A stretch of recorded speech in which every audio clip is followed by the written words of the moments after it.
Higit 600 piso ang binayarang bill ng 38 anyos na si Chester sa kuryente noong Hunyo. Mas mataas daw ito ng halos 20 piso kumpara sa bill nila noong Mayo. Minsan tataas, minsan bababa. Gayunpaman napansin niya ang bahagyang pagbaba ng singil sa kuryente, lalo na noong buwan ng Pebrero at Abril ngayong taon. Alam mo na tataas lahat. So parang kailangan ng budget. Ayon kay General Manager Engineer Melchor Licuben ng Beneco, noong mga nakaraang buwan nagkaroon ng 40 sentimong bawas singil sa kilowatt per hour.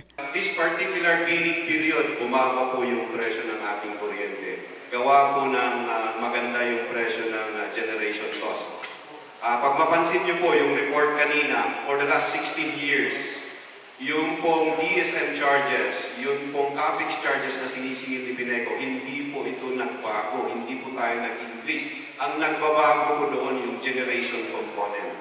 So for this particular billing period, bumaba po tayo, hindi nagkakamali, about 40 centavos yung binaba natin. Once we receive our billing for this coming billing period, we will make the necessary announcements. Kung sakaling magtutuloy-tuloy raw ang pagbaba ng generation charge, maaaring makatanggap raw ng diskwento ang mga member consumers at owners o MCOs ng Beneco. Halimbawa kung ang isang bahay ay kumukonsumo ng 2.4 kilowatt per hour sa loob ng 24 oras, maaari silang makakuha ng 2 pesos discount sa susunod na billing. 0.8 centavo naman kapag 1.2 kilowatt per hour at 0.2 centavo sa 0.6 kilowatt hour. Gayunpaman ayon sa Beneco, maaari pa rin itong mag-iba, depende sa supply at demand. Para lalo pang mapababa ang bill na binabayaran ng mga MCOs, target ng kooperatiba na paigtingin pa ang paggamit ng renewable energy.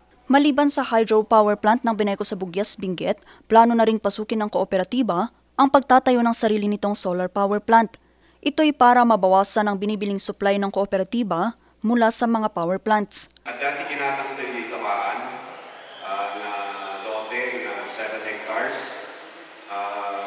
We are supposed to put up a 1 megawatt solar power plant. Ito ay through a grant. Unfortunately, saan nila nag-succeed the bidding. So, kita iti grant, sinubli na jay grant.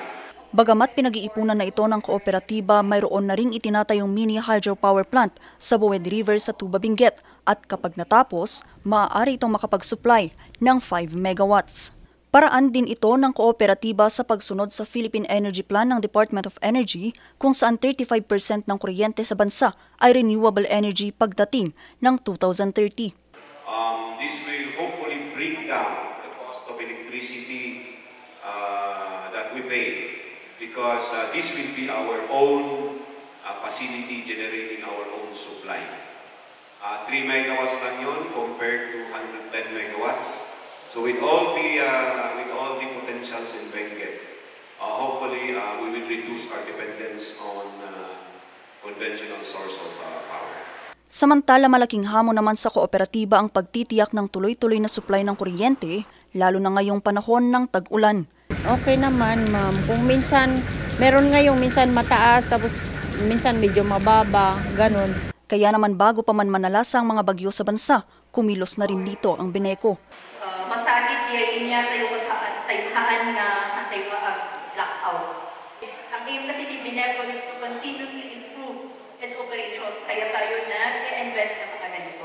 Nakahanda naman ang ahensya sa pagtugon sa mga unscheduled power interruption at bukas lagi ang kanilang linya, 24 oras. Vanessa Bugtong, RNG News.